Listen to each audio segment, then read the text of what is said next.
This is the story of history's most mysterious queen, Bilqis, the Queen of Sheba. She ruled the wealthy and powerful kingdom of Saga. Her legendary encounter with Prophet Solomon began with a small hoopoe bird. Based on Surah An-Naml, verses 15 to 44, let's explore this fascinating divine saga. In the Quran, this bird is called Hudhud, the hoopoe. It was far more than an ordinary bird. It could understand human speech and served as Prophet Solomon's trusted scout, bringing vital news from distant lands. Prophet Solomon commanded an extraordinary army, unlike any other in history, a powerful alliance of humans, jinn, and birds. Even the wind obeyed his command. Within this grand force, the hoopoe served as the master of aerial reconnaissance. One day, during the assembly of his forces, Solomon noticed the hoopoe was missing and demanded an explanation.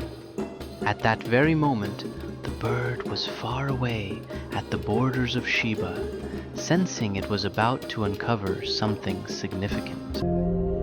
There the hoopoe witnessed Queen Bilqis and her people prostrating to the sun instead of Allah. Shocked by what it saw, the bird immediately flew back and reported this astonishing news to Prophet Solomon. Solomon said, "We shall verify whether what you say is true." He wrote a letter and commanded the hoopoe, "Deliver this to the queen and carefully observe her reaction."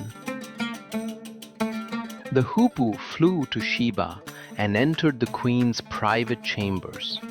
While she was sleeping, the sacred letter gently slipped from the bird's beak and landed on her bed. When the queen awoke and read the letter, she was stunned. It began, "It is from Solomon. In the name of Allah, the most gracious, the most merciful. Do not be arrogant toward me, but come to me in submission." Instead of rushing into war, the wise queen sent lavish gifts to test Solomon. While her advisors urged for battle, she chose the path of caution and diplomacy. But Solomon returned the gifts, saying, "What Allah has given me is far superior to anything you possess. Do you think wealth can impress me?" When her envoys returned describing Solomon's astonishing power, Queen Bilqis made a bold decision. She would travel to meet the prophet herself. Before the queen arrived, Solomon asked his council, "Who can bring me her throne?" A man blessed with divine knowledge said, "I will bring it before your glance returns to you." And in the blink of an eye, the throne appeared before him. When Queen Bilqis arrived, Solomon asked, "Is this your throne?" Amazed, she replied, "It looks just like my throne." In that moment, she began to realize the extraordinary power at work. Solomon then led her into a magnificent hall paved with smooth, transparent glass. Mistaking it for a pool of water, the queen instinctively lifted the hem of her garment. Solomon gently explained, "It is but a palace paved with glass." In that profound moment, the queen realized how her eyes and her former beliefs had deceived her. She had witnessed clear signs from her Lord. With deep humility, Queen Bilqis declared, "My Lord, indeed I have wronged myself. Now I submit along with Solomon to Allah, the Lord of all the worlds."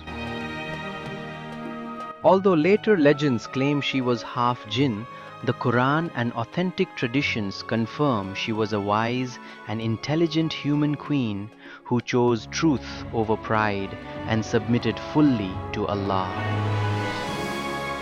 This beautiful story teaches us the power of humility, wisdom, and seeking the truth. What began with the report of a tiny bird ultimately guided an entire nation from darkness to divine light. The Quran reminds us that true knowledge and guidance are among Allah's greatest gifts. May we always remain grateful for the light of truth. If this divine story touched your heart, join us for more. Subscribe to Divine Voice for more profound truths and timeless stories from history. May peace and blessings be upon you all.